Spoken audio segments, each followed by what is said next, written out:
you regret not sounding the sirens? I do not. And the reason why... and so many people said they could have been saved if they had time to escape.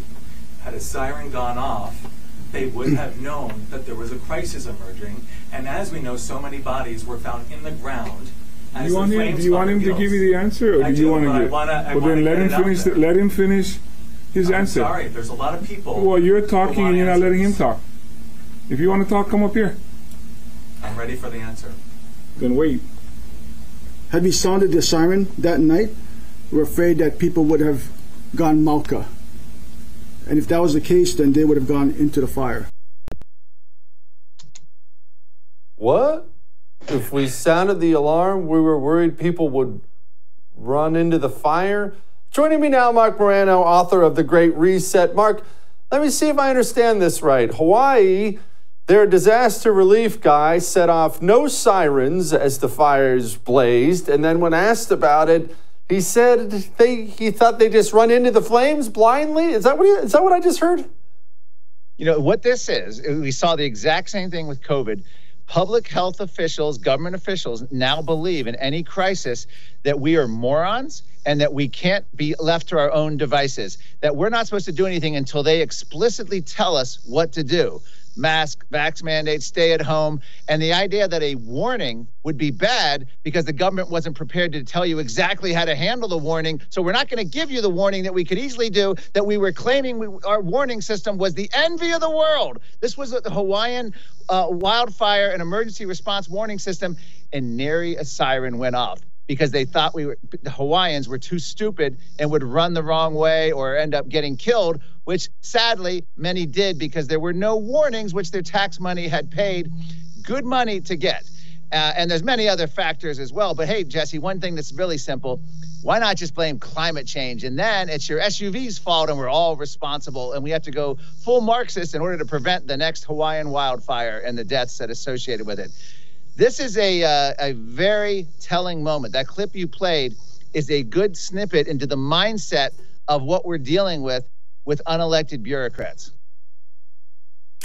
Speaking of blaming climate change, John Podesta got up to the podium and did, well, pretty much exactly that. This summer has brought one climate disaster after another, from extreme heat in Arizona and Texas and across the Southeast to floods in Vermont and upstate New York to thick smoke from Canadian wildfires.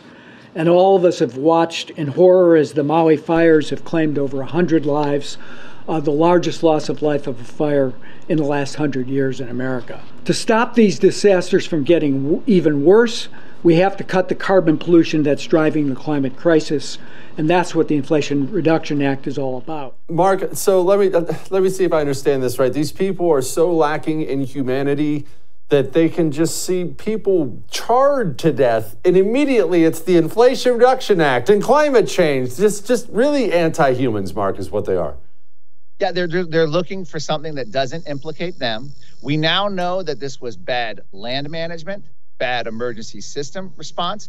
We now know that the electrical grid wasn't updated. And do you want to know why? Because the electrical grid supervisors were worried about renewable energy and investments in the solar, wind, and going with the Inflation Reduction Act. And Hawaii is going to be a green leader. Instead of making the actual energy that powers the island safer, updated. We saw the same thing in Texas, by the way, when their grid collapsed during the cold snap that they had a few years ago.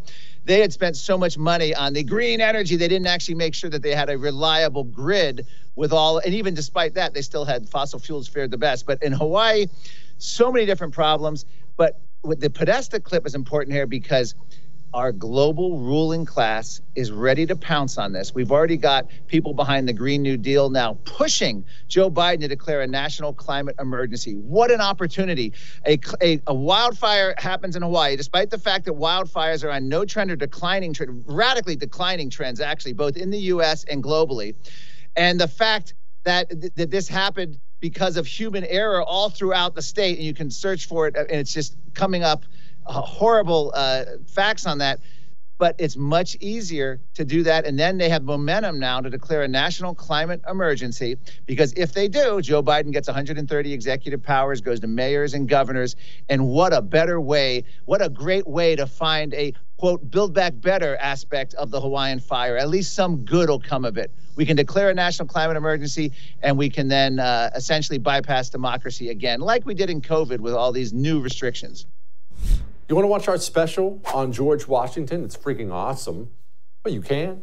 All you have to do is become a First TV supporter. That gives you access to all of our specials on demand, and it's cake. All you have to go to is thefirsttv.com/support. Thefirsttv.com/support. Become a supporter. Enjoy learning about George Washington.